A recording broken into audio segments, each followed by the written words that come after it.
KBN 골프 챔피언십이 어제 패트리엇 힐스 골프 클럽에서 열렸습니다. 뉴욕주 동해병기 법안의 본격적 추진을 위해 한인사회와 지역 정치인들이 만남을 추진합니다.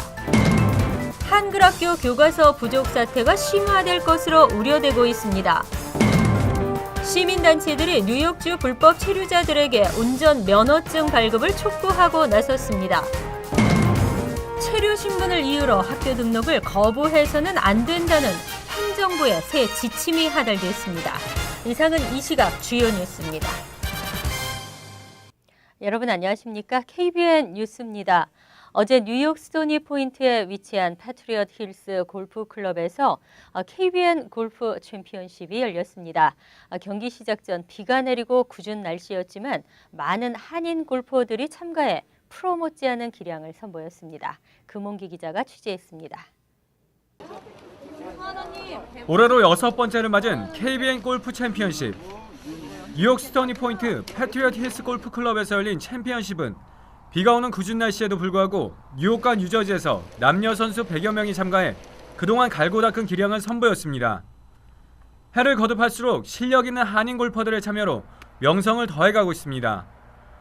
오전에 비가 내려 그린 상태를 우려하는 선수들이 많았지만 경기가 시작된 오후부터 비가 그치면서 원활한 경기를 펼칠 수 있었습니다.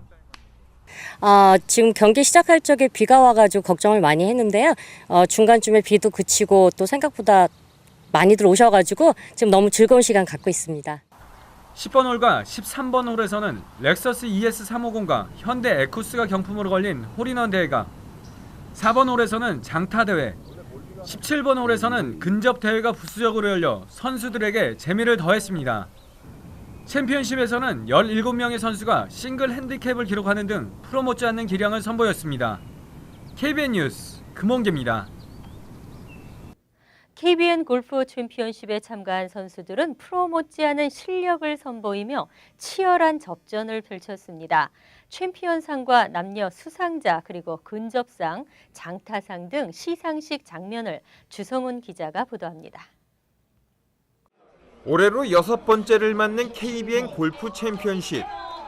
대회는 올해 처음으로 그동안 사용하던 캘로웨이 계산법이 아닌 심페리오 방식을 채택해 참가자들로부터 더욱 박진감 넘치고 공정한 결과를 얻었다는 평가를 받았습니다. 영예의 챔피언은 크로스 73타를 기록한 조규성 동부관광 사장이 거머졌습니다. 조 우승자에게는 우승 트로피와 혼마 골프에서 제공한 퍼터가 부상으로 주어졌습니다. 남자부 1등은 네스코어 67에 크로스 79타를 기록한 임현식 씨가, 2등은 넷 67에 크로스 81타를 기록한 김윤길 씨, 3등은 넷 69에 크로스 75타를 기록한 노일광 씨가 각각 차지했습니다. 여자부 1등은 네스코어 71에 크로스 82타를 기록한 권혜경 씨가 차지해 1등 트로피와 혼마 드라이버를 부상으로 받았습니다. 여자부 2등은 선현 씨, 3등은 이지희 씨에게 각각 돌아갔습니다. 날씨 안 좋았는데도 좋은 결과 얻어서 너무 감사하고요. 그리고 내년에도 이런 기회가 있다면 KBN에 다시 출전을 해서 좋은 성적 올리고 싶습니다. 감사합니다. 관심을 모은 근접상엔 홀컵에서 불과 25인치 떨어진 곳에 공을 올려놓는 데 성공한 이성철 씨가 수상했으며, 남자 장타상은 286야드를 친 유승욱 씨에게, 여자는 206야드를 친 토니안 씨가 각각 차지했습니다. 이어진 행운권 추첨에선 뉴저지 팰리세이즈 팍에 거주하는 전영준 씨가 한국 왕복 항공권의 주인공이 되었습니다. 별로 날씨도 안 좋고 해서 오지 못하려고 안 올라 그랬는데, 그래도 KBN에서 한다 그래서 와가지고 KBN 앞으로 잘 되기 바랍니다. 그 외에도 TV와 골프용품 그리고 각종 생활용품 등 대회 참가자 전원이 크고 작은 선물을 받았습니다. KBN 뉴스 주성훈입니다.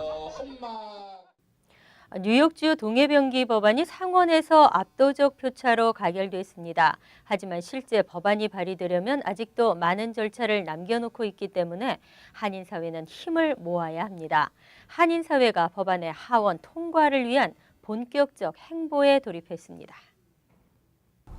뉴욕 한인학부모협회와 범동포 추진위는 그동안 동해병기 법안을 추진해왔던 모든 정치인들과 회동을 갖고 주 하원에서 법안 통과를 위한 구체적 논의를 시작할 예정입니다.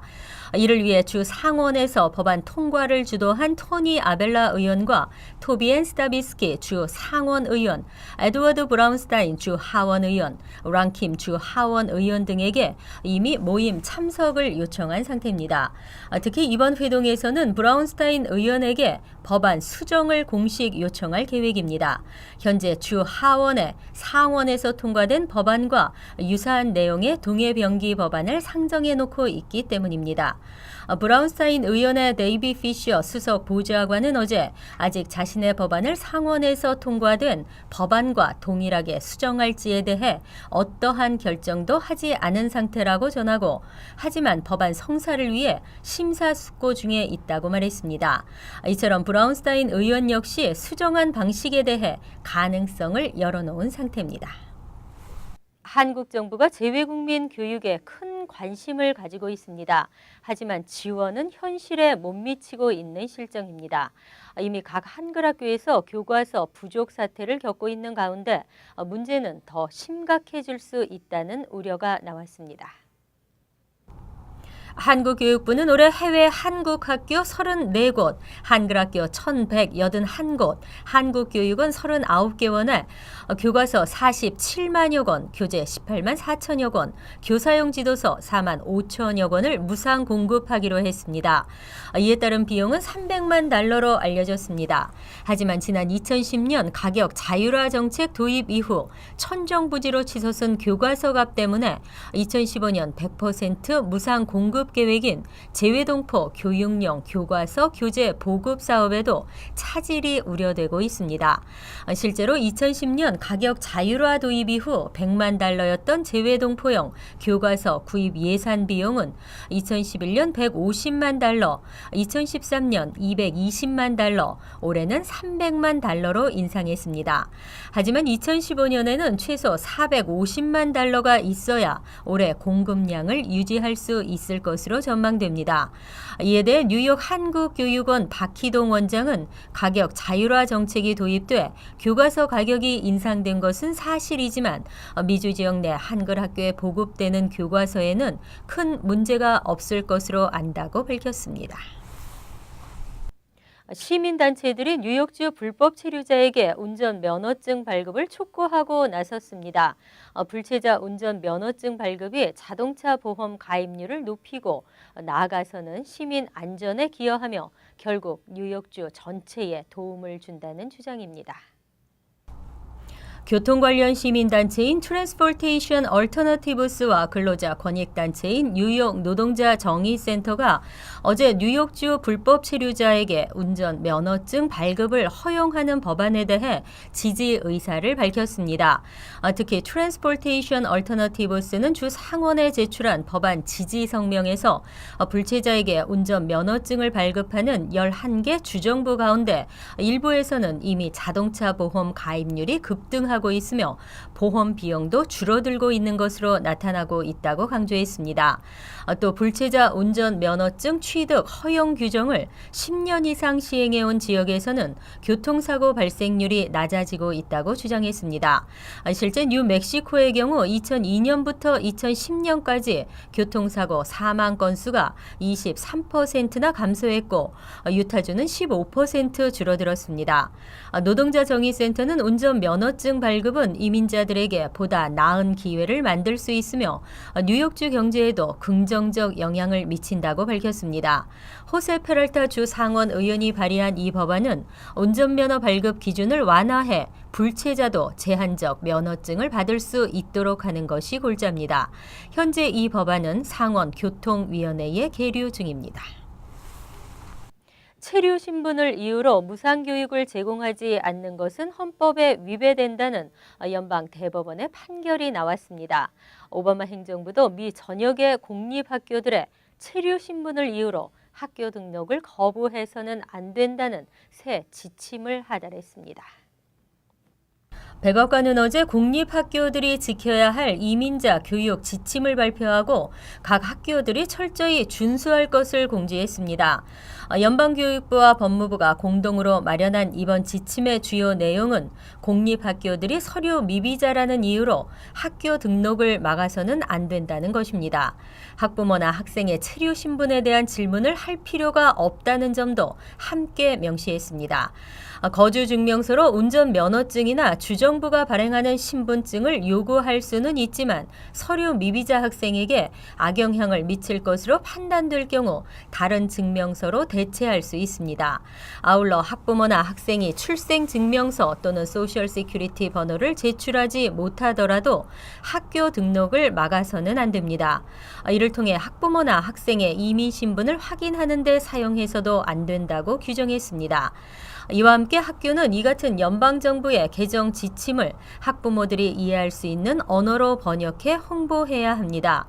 전문가들은 연방정부의 이번 지침에 대해 서류 미비자들도 교육받을 권리가 있다는 점을 보다 명확하게 상기시키기 위한 것으로 풀이했습니다. 문제 많은 뉴욕시경의 불신 검문이 대폭 줄었습니다. 범죄 예방에 꼭 필요한 정책이었다지만 그동안 이 원칙이 과도하게 적용된 것도 부정할 수 없는데요. 한층 정중해진 불신 검문으로 시민과의 마찰도 줄었고 범죄도 증가하지 않았습니다. 뉴욕시경이 최근 발표한 통계에 따르면 올 1분기 불신 검문은 14,261건입니다. 지난해 같은 기간보다 무려 86%나 감소했습니다. 이 중 16%는 체포로까지 이어졌고 3%는 영장을 받았습니다.